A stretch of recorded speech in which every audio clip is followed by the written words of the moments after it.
All right, we're live. It's Thursday, just after 11 again Eastern, which means it's time for the Ascend Business Show. I'm your host, James Jacoby, my co-host, Bill Walton. We're going to get into some awesome content that you're going to love today. If you want to make more sales in the next 30 days and have a go-to-market plan for January, tune in. We'll see you back in 60 seconds.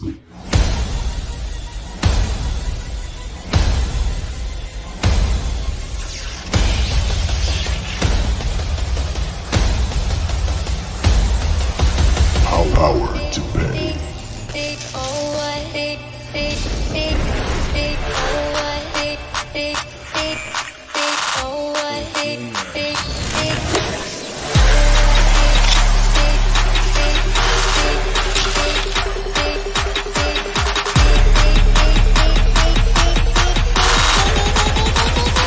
Power to pay.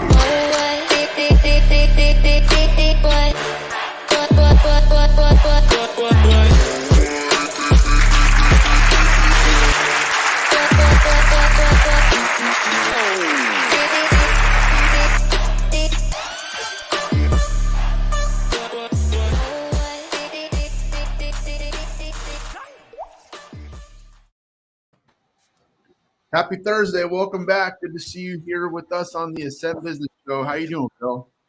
James, I'm doing great. It still hasn't sunk in that we're coming to the end of this year. And that's good news because we're all busy.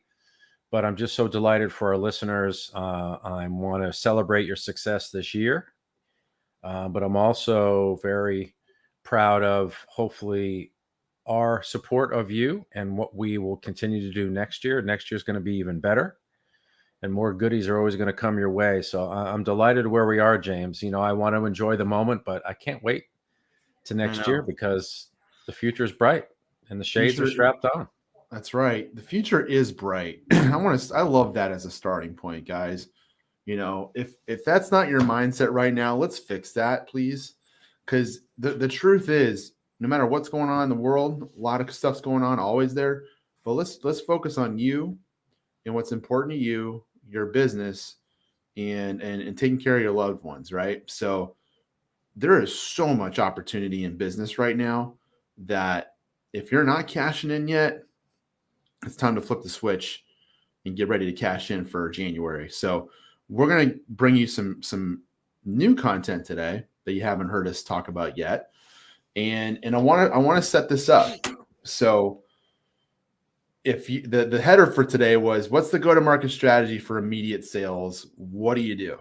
Now, if you are a brand new startup that's got some funding and you got to go and make some revenue happen for you and your investors, if you are an existing mid to large company, this will also work for you, because if you have a sales force and you have territories and you have markets that you're in that you want to grow your market share in, more sales, more accounts, this is going to work for you too. So tune in, take some notes, because we're going to talk to you, the salesperson today. We're going to talk to you, the sales leader today.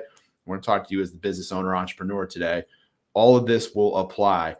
And we want to solve and get you some very precise, actionable steps you can take right now to give you tons of success, tons of momentum, and a step-by-step plan for how to make more sales in the next 30 days and go. So if that doesn't excite you, then I can't help you. But that's what we do here at Ascend Advisors. You know, if you're not familiar with what we do at Ascend, we are a sales enablement and digital marketing firm. So we really help you focus everything in your business, from your website all the way through your CRM and automation marketing systems, to your sales playbook and sales pitch deck, to your messaging, to your social selling strategy. We cover all of that.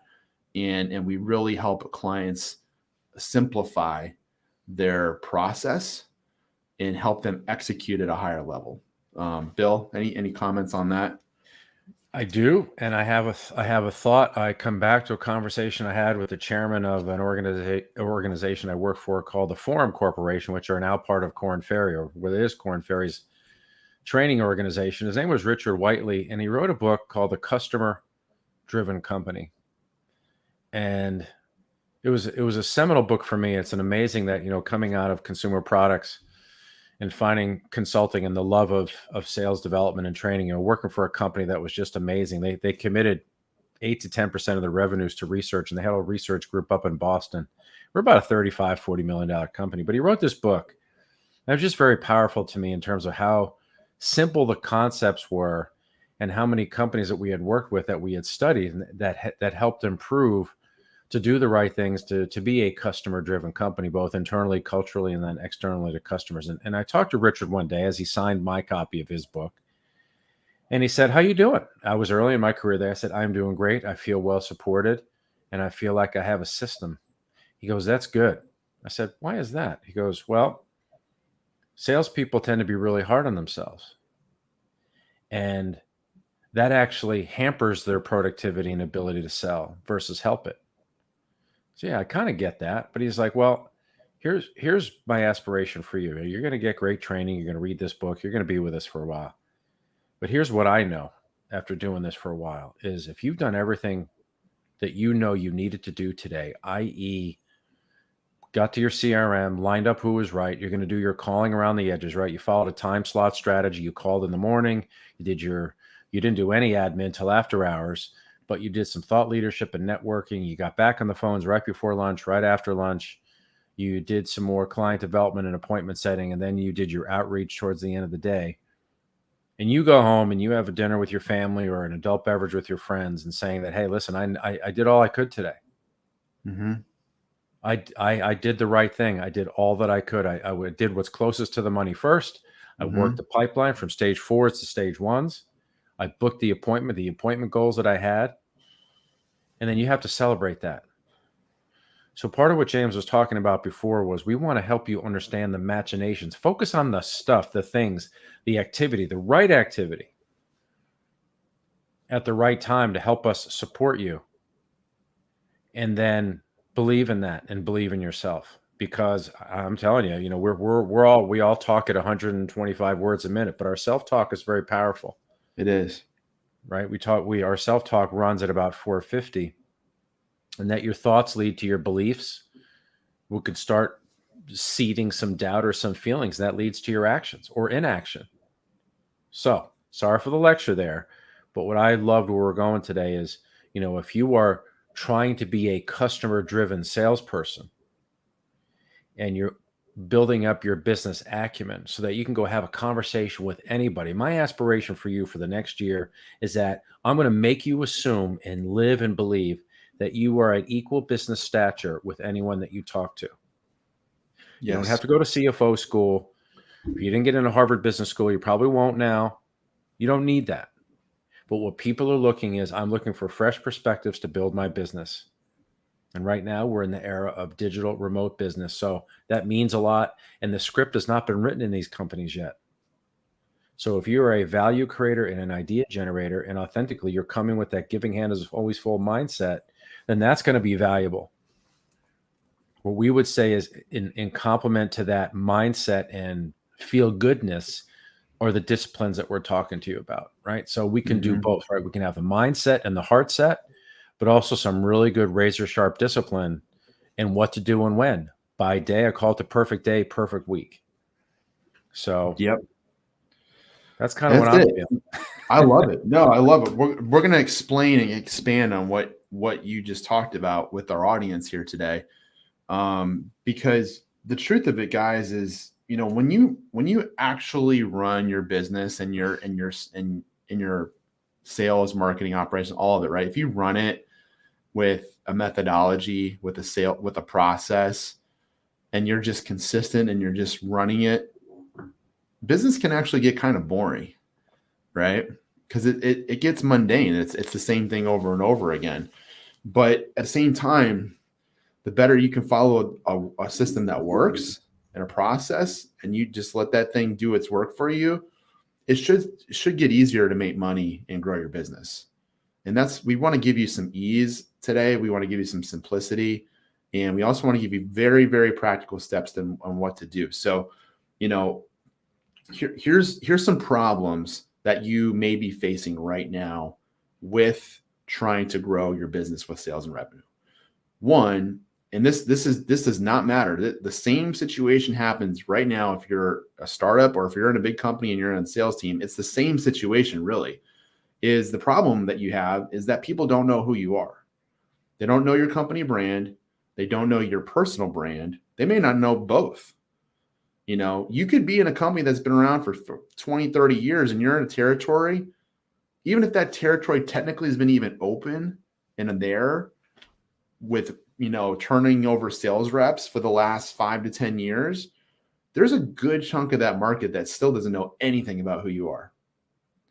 So the problem is brand awareness is one issue you have, right? People just don't know you and they don't see you, which goes into number 2 is you're not promoting enough.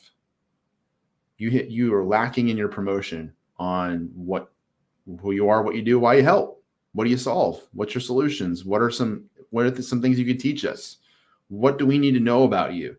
I can't find you on your website, or it's very stale. There's no blog content or resources or cool downloadables I can get, or I don't see you posting on social media, or I don't see any newsletters or emails from you. So there's some promotion stuff we got to look at to help people know who you are. And then the last bucket I would say is the sales execution piece, the process. You're just not doing enough. You know, there's more calls you can be making. There's a better cadence you could be doing. You could be working smarter, not harder, you know, with your time. And so we want to get into those issues today and help you alleviate some of those burdens and give you a smooth, easy process you can follow so that you can say, all right, guys, like I don't have an email list, or it's small, or I don't have a big list to call. Great. We can fix that. I was having breakfast with my wife this morning before we left for the day and started our days. And she's teaching a group of 6-year-olds to 10-year-olds in school right now. What did she say it's called? It's something like something responsibility. It's like you are responsible for your outcomes. You are responsible for your circumstances. Don't blame anybody else for where you're at. Just take responsibility, you know, and do something about it. It's awesome. They're talking about this with little kids, but it's no different for us as adults, right? We can fix this stuff today, guys. Anything that you're dealing with in your business right now, we can fix today. But you gotta take responsibility, and then we're gonna jump on the action train and give you some free downloadables today. So if you want a go-to-market strategy, mini sales playbook, how you can make more sales in 30 days right now, we're going to give you the mini playbook for free. There's a ton of stuff in there that is going to help you make sales right now. But in terms of the steps of 1, pick a market, 2, pick an industry, 3, pick an ideal buyer. Just decide. Just make a decision on who those are, and then use this playbook to do the rest. It talks about pre-market research, how to research your market, get some really good insight on what are some key messaging things you can talk about with your prospects that they would want to talk about, that you can bring solutions to.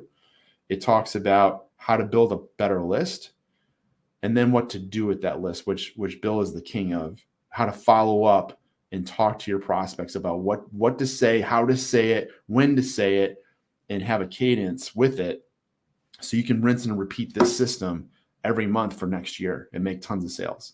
So there's a mini playbook you can download right there. If you just text us sales, we'll send it to you today.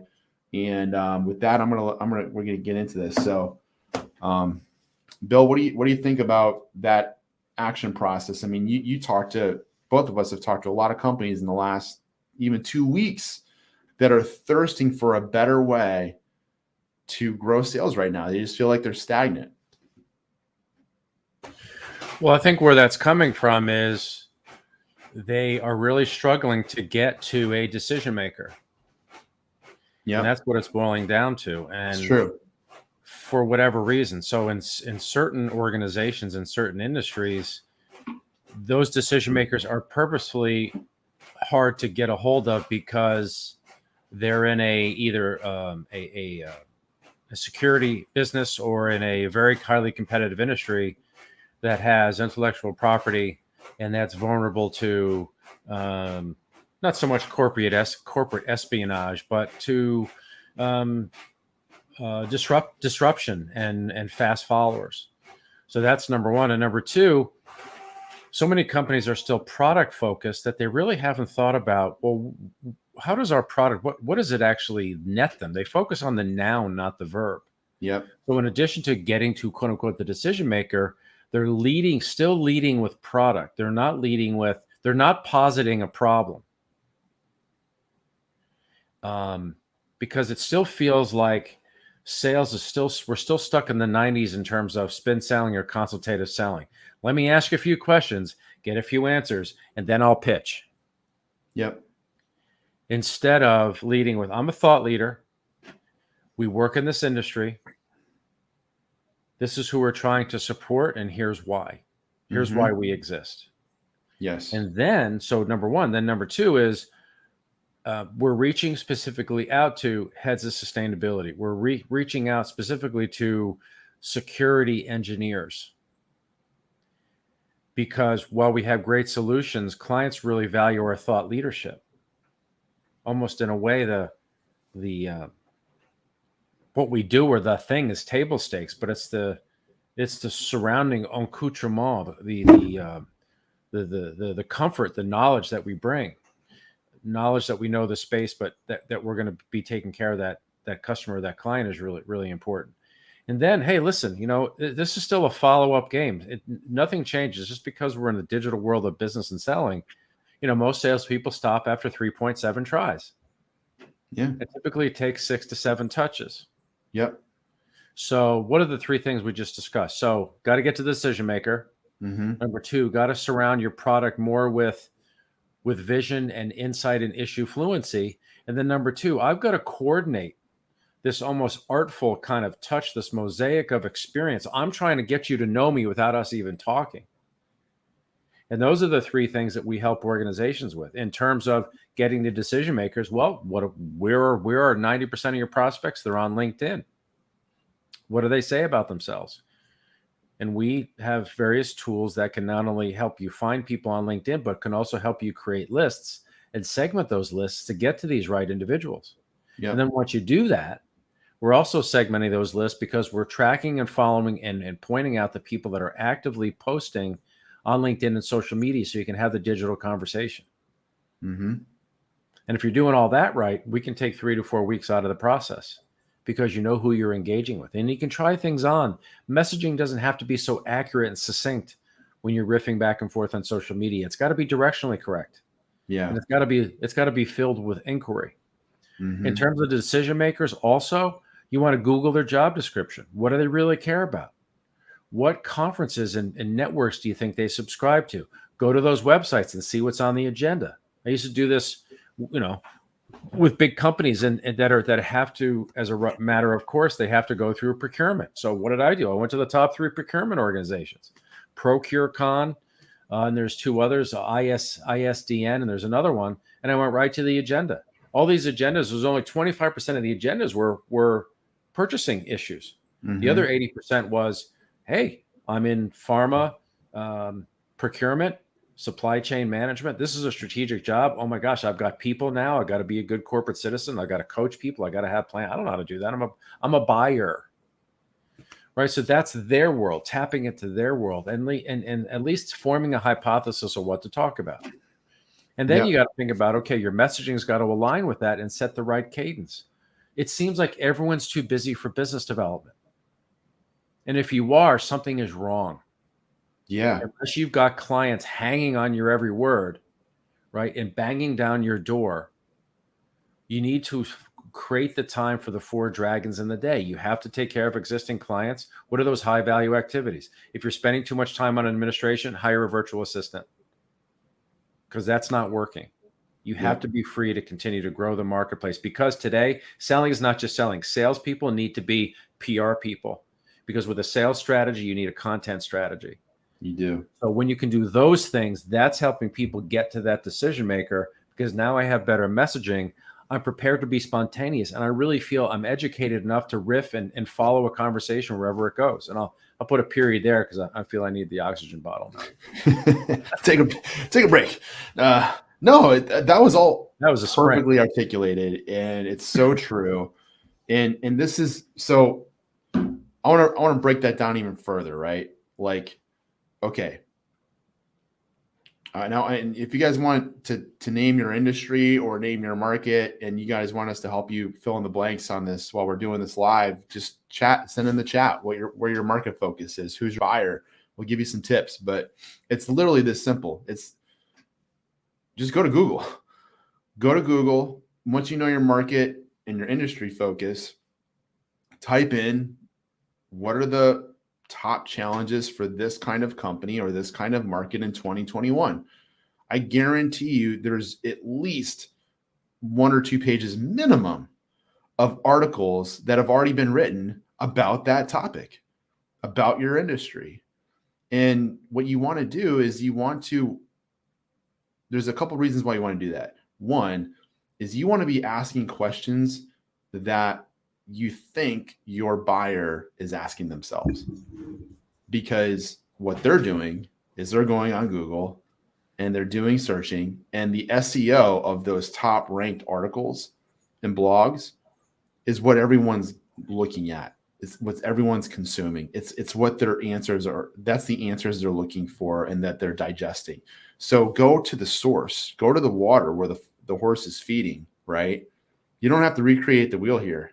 Go to where people already are looking for answers and the content that they're consuming to use, see what that is, and you can quickly understand very fast what are these owners and decision makers thinking about, what kind of content are they downloading that they're using and talking about internally. Now you know the conversation. You know the exact conversation of what this business is talking about. You can go then use that, make a phone call, write an email, and say, hey, here's what we're hearing in the space on this issue with your business.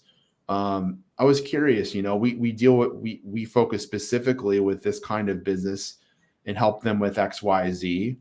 What's your take on this? What have you seen with this kind of input that I'm showing you, from that article? It's as simple as that.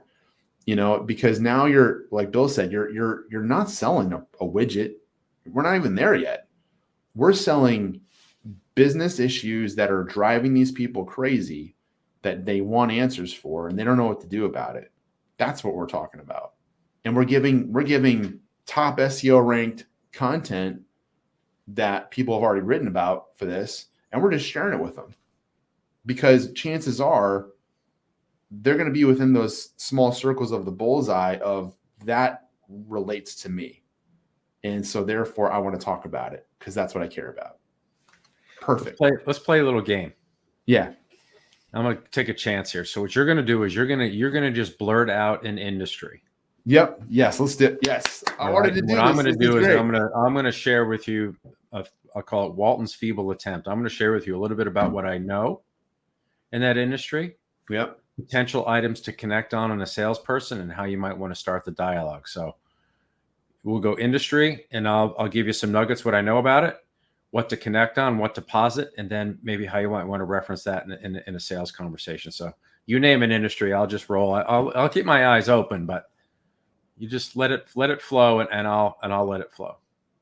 For those of you watching, type in the chat what industry you want us to riff on right now, and if we have time, we'll do it. If not, we'll follow up with some of that feedback. But have fun. Type in your industry if you're watching this on live or replay, and we'll do some follow up with you on that. All right, I'm just going to throw out. Let's just do real estate. Real estate. So corporate or commercial or residential? Residential. Residential. So here's what I know about residential real estate. The market is really hot right now, but you have to look between the numbers to understand the dynamics of hot and sales growth. Because of interest rates being low, there's been a lot of refi activity. And what a lot of real estate companies and mortgage lenders and the whole community around real estate are concerned about is when that those refis are going to slow down, we have to go now back to supporting home purchases, and that's going to, number one, the velocity of the business is going to go down, and then it's going to get hyper competitive again. So now we can't just compete on rate. We're going to really have to compete on our market presence, what we know, my people, my inventory, our service, things of that nature. So if you're calling on, if you serve the real estate industry, you have to be issue fluent in those trends, and think about what differentiates a lot of these realtors. Some of them have amazing staging and photography groups that can make my backyard shed look like a mansion. And do it authentically, incredibly. It's amazing what they can do, or they know their marketplace, so they can speak to a client, say, "Oh my gosh, you just transferred. You got 2 children. You got to get them in the school system before September." And speaking of school systems, oh, you have to commute to New York. Great. Well, you know what? You can still commute from Yardley, Pennsylvania. They have a great route. You would drive to Trenton, and they have an express, and it's very easy to do. There's ample parking. Gosh, if you can leave your office by 5, you get to Penn Station, probably be home by 6:30, 7 o'clock. Like that, because you're downloading yourself into that person's world. So real estate, watch the refi slow down. It's going to get more competitive. Now you really need to trade on other factors of relationship to set yourself apart from other real estate companies. Next.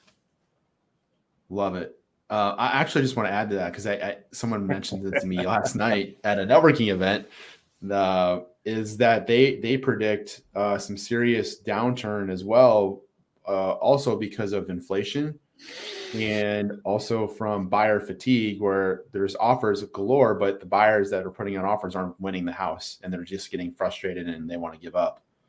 What do you do with that? So, there's a lot of solutions that need to be created for realtors to solve those issues for 2022. Boom. Next industry. Boom, you're done. Yeah. Let's do marketing services. Can you be more specific? What type of marketing service? Let's just do CRM, digital marketing services. Well, I think what's happening in CRM and digital marketing has not become an option. It's become the de facto standard and a requirement. And what companies are realizing, that you can't have a sales strategy without a content marketing and digital strategy. What we've learned also is that everyone's screen time doubled on their mobile devices over the last 20 months because of the pandemic, and we're not going back. So that's 2. Number 3, if in those services, if you're a company like that, you have to be very specific of your client types, so that you not only know who to pursue, but in your marketing and how you market yourself, what you want to be able to do is have your clients or your prospects see themselves in the relationship with you. And in that dialogue, you have to capture their ideal solution vision. Some of the companies that these marketing agencies typically call on, any number that they put down on a proposal is going to be too expensive, because they're selling into a business that is either strapped for cash, they need to grow, or they don't make the right apples to apples, or they're making apples to oranges comparisons in terms of, gosh, 20 grand for this, I could hire a virtual assistant. 50 grand for that. I was like, gosh, I could buy 2 more trucks for my fleet. It's like, well, 2 more trucks is that's an expense. That's not going to grow. You said you really want to grow. So that's where I see what's happening in those industries. And then there's third-party research out there. We leverage it, right? Whatever McKinsey or the Digital Marketing Institute is putting out there, and it's not fluff. It's very meaty. It's very well researched, and it's very directional. So I really think digital marketing agencies have a great opportunity to educate their customers and know where their potential prospects are along this digital continuum, and help them take the right step. That's a big step, but that's not too gargantuan and cross a chasm that they can't get back from. I'll do one more for you. Let's do property and casualty insurance. Property and casualty insurance, very competitive now, because insurance companies in this low rate environment, it's really tough to make money. It's gotten very competitive, and it's an industry known for, over the last 5 years, these companies have grown through merger and acquisition.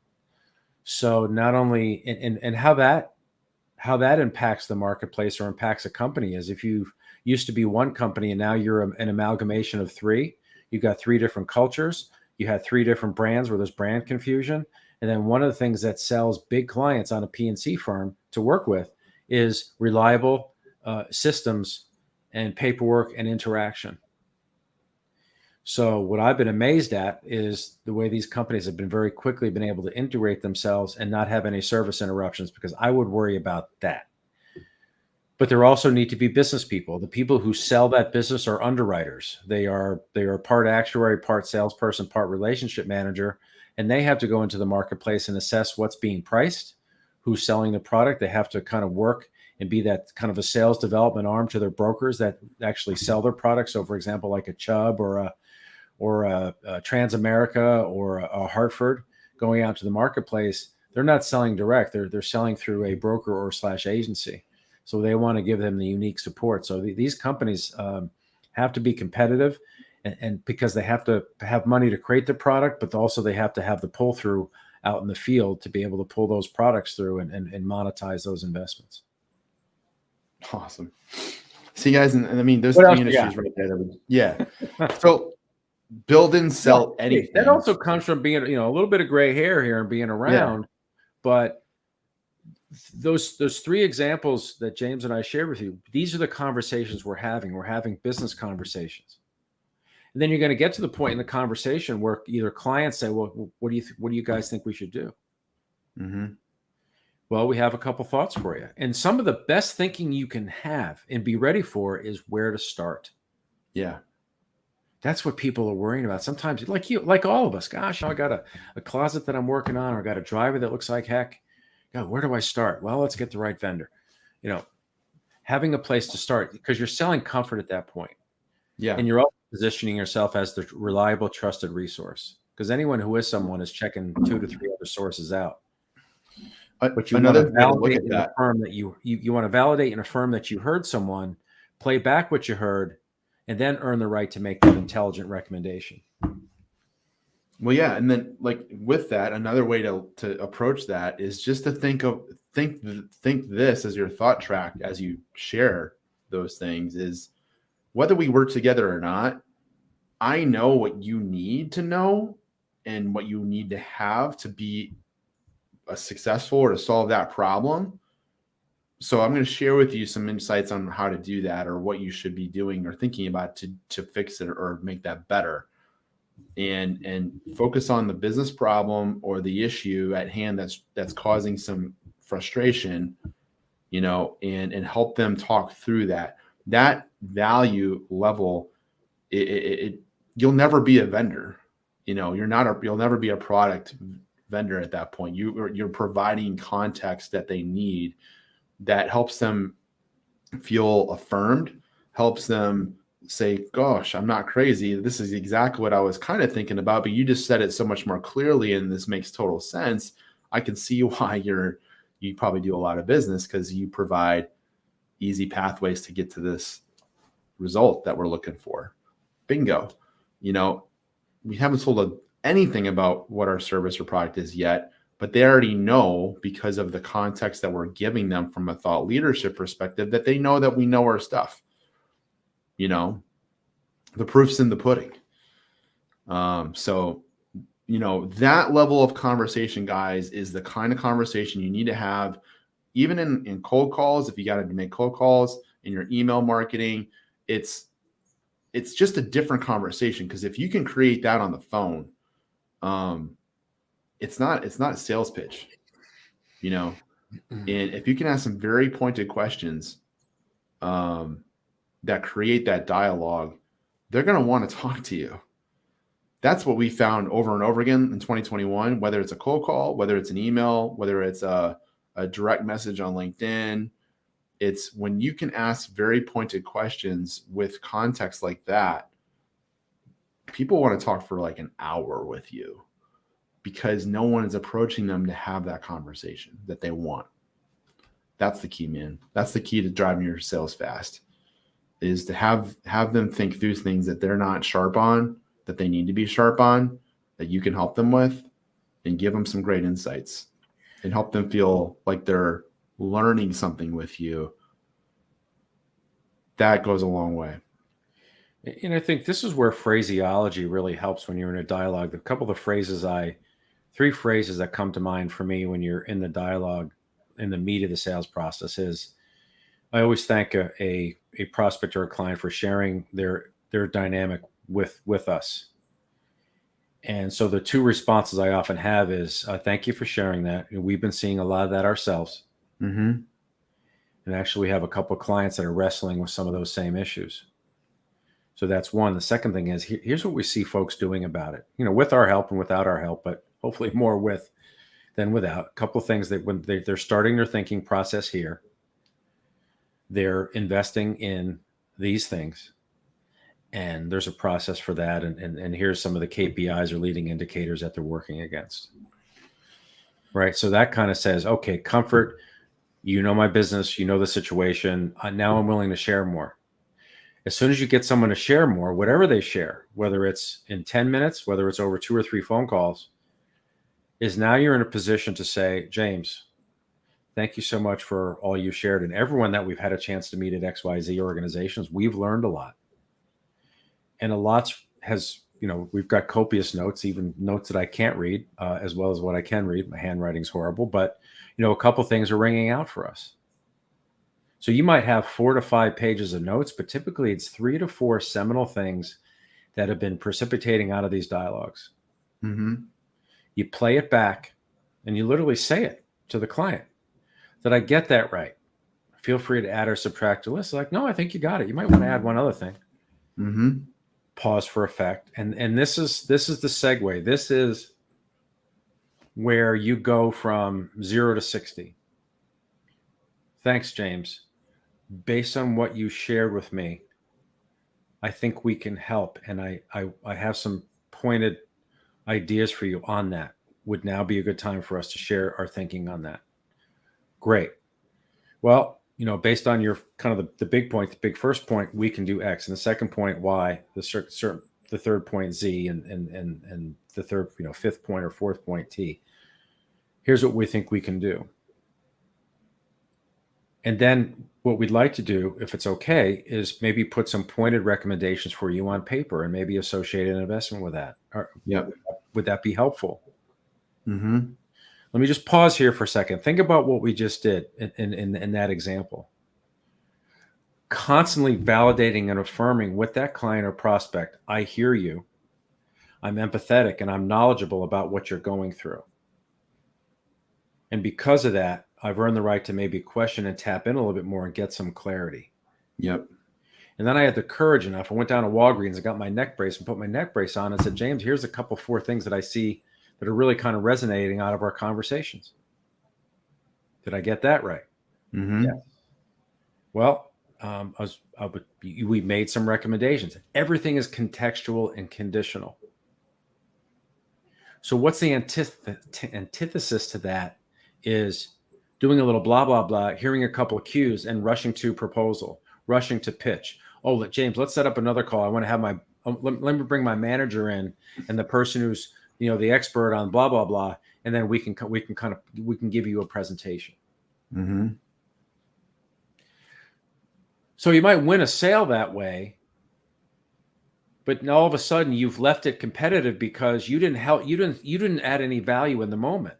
You're promising me a presentation that's going to be a pitch, and maybe I'll get something out of it. Yeah. I need help right now. I need comfort in this dialogue now. Well, also too, Bill, but you say this all the time is what's the consequence of not fixing this, and which in some cases when you're stalling out a sale, it's because there's a lack of urgency to take action. So maybe you haven't discussed yet, or it's not been brought up of like, is this really a boilerplate issue right now? Because if it's not taken care of, the consequences are so big that it would be detrimental. It must be dealt with now. Maybe it's not that big of a problem right now. Maybe it's like, oh, that's a nice thing to have, but it's not our key focus. That's okay too. I hope you know what the key focus is. But there's got to be that consequence to what they're doing, and they have to understand that. So, James, you raise a great point. I'm kind of kicking myself. There's been situations in my career where before I kind of went and spent all this time on a proposal, I could have went back and said, hey, listen, I just realized I'm ready to fire up and create a great document for you that has legs and captured everything we talked about. Is this the right X we're solving for right now? Do we miss anything? Should our conversations have tapped into anything else that's important to the organization? Or is this enough for right now? Yep. Not that I want to sell you more stuff. I just want to be complete in my engagement with you. If nothing else, for me to just hear more context, so I can just be empathetic and be mindful and continue to be a good partner. Yeah. It's amazing, sometimes, what you can uncover.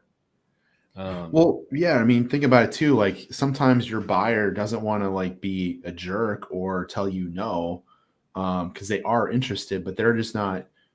Maybe they're not being clear with you on when and how they might want that. I'll give you an example. We've got a client right now that's getting ready to roll out. They've got 4 divisions, or a huge training initiative, and one of the things that they came to realize was this, well, you know what, maybe Bill, we know you can do this, but maybe what we need to do is partner with you on doing an organizational needs assessment for this sales training. Mm-hmm. So because of the dialogue and because of these interactions, I took a very transactional sale that was going to put X in my pocket. Now it's going to put X plus Y in my pocket. Right. Because I painted a picture of, you might want to do some more due diligence, and it's a deeper dive is worth it, but it's not incrementally more expensive, given, what you're going to spend on an entire engagement. Well, that's just it. It's that extra value, right? It's like, hey, we can maybe fix or address this issue and put this in. However, have you thought about how you're going to connect this over here and what you're going to do after that over there and with this person and then all this, and what are you going to do there? And they're like, wow, all that strategy and follow through. I didn't think about that. Can you help us with that? Yeah, of course we can. And now it's a more holistic, it's a more integrated, it's addressing numerous issues all at once, because they're going to have them, and they're going to have them. Now you're even more of value to them. And now they know, now they're not only are you more of value, but you now just made them aware of more consequence that they need to address, whether it's you or they or not.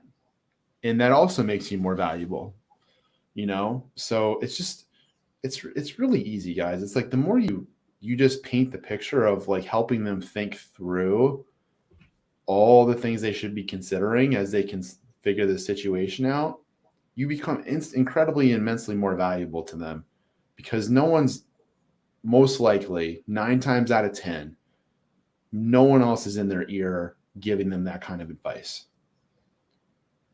So, even if you don't get that sale, what you are doing here is providing so much value that you could follow up and get business later, most likely. If they're a prospect that definitely is in your wheelhouse for what you can do and help them with, at some point, then when the time is right, you're going to get that business.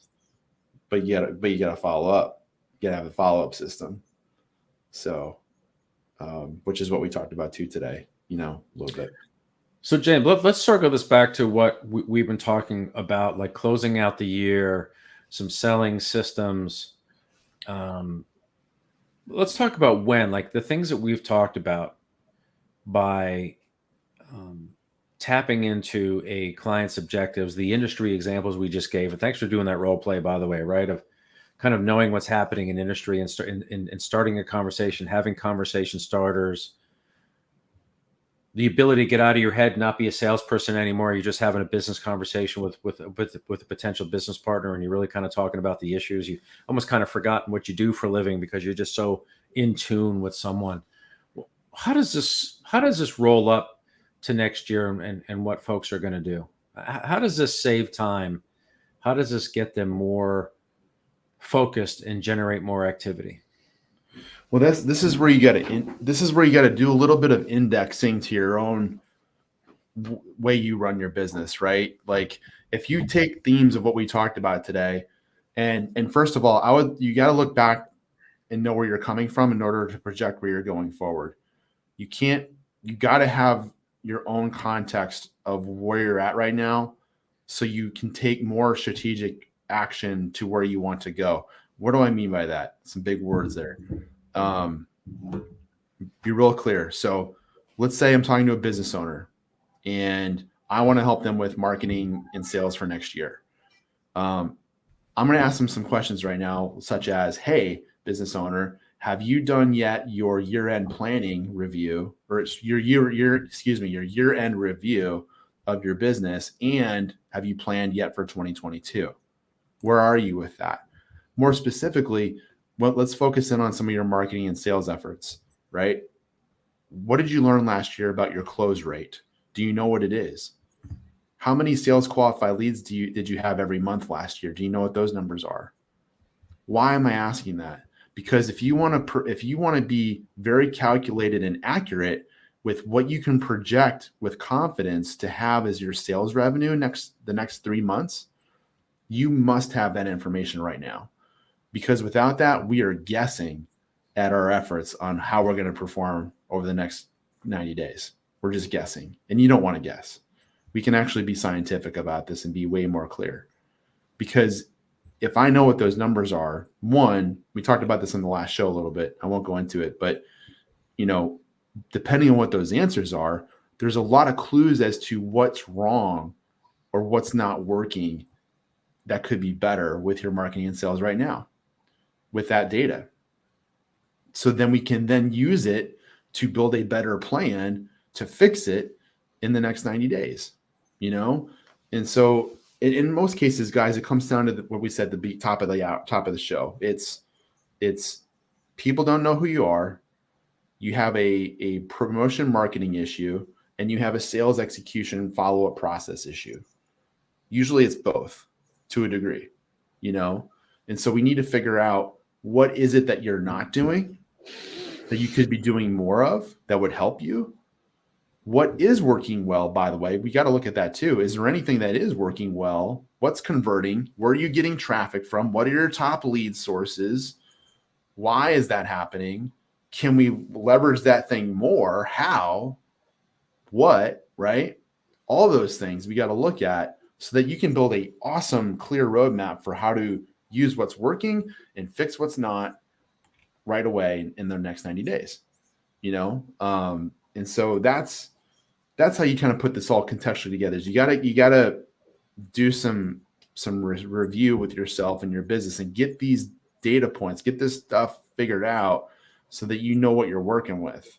If you don't have that, you're just going to guess and you're not going to know where you're going to end up in 90 days. But if you have all this data, then we can tell you, like, hey, if your close rate, for example, is 30%, and which is a good number, it's right where you really want to be. And you want to grow your sales, well, let's look at your level of activity then in your sales, because chances are you could probably do a little bit more. You're just a little bit disorganized. Maybe even if it's 5 more calls a week, 5 more email meeting requests a week, even following up with leads you dropped the ball on last year and following up better, you would probably generate 1 to 2 more sales a month just from that. So it's these micro adjustments that we can measure and do that don't take much more effort than you're doing now, because no one's going to say to you, or you shouldn't think this way, is like, oh, I'm just going to go from 0 to 100 and be better. Like, that's not realistic. Like, no one's going to do that. You're going to burn out in 2 days, right? So that's not the answer. It's making micro adjustments to what's already happening that are going to definitely be better. And that's what we got to figure out together. So I hope that helps. But that's really in my opinion, the strategic way to do this. So we've been playing this at the bottom of the screen. If you guys want some sales playbook and strategy and some tactical scripts that we're talking about today, text us sales at that number. We'll send it to you. You can use it right away in your emails. You can use this in cold calling.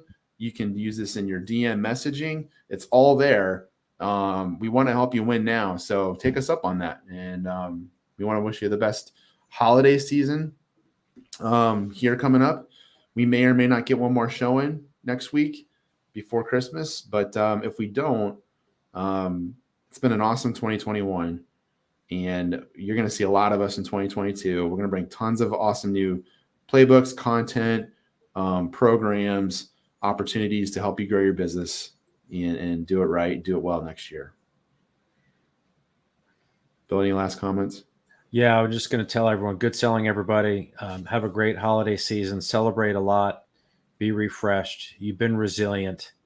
And if you can start doing just a few of the things that James and I have been suggesting over the past few months, you're going to get better. And how you know you're going to get better is that your conversations are going to be better with prospects because your messaging is going to be better. Your entry is going to be more fluid and natural. And it should be. Because you're at equal business stature, and I'm going to leave you all with that. So with your stature and your equalness and your equality in business and all your success, I wish you all the best for the holidays and Happy New Year. And we're going to always be in your corner. Good selling. See you next time.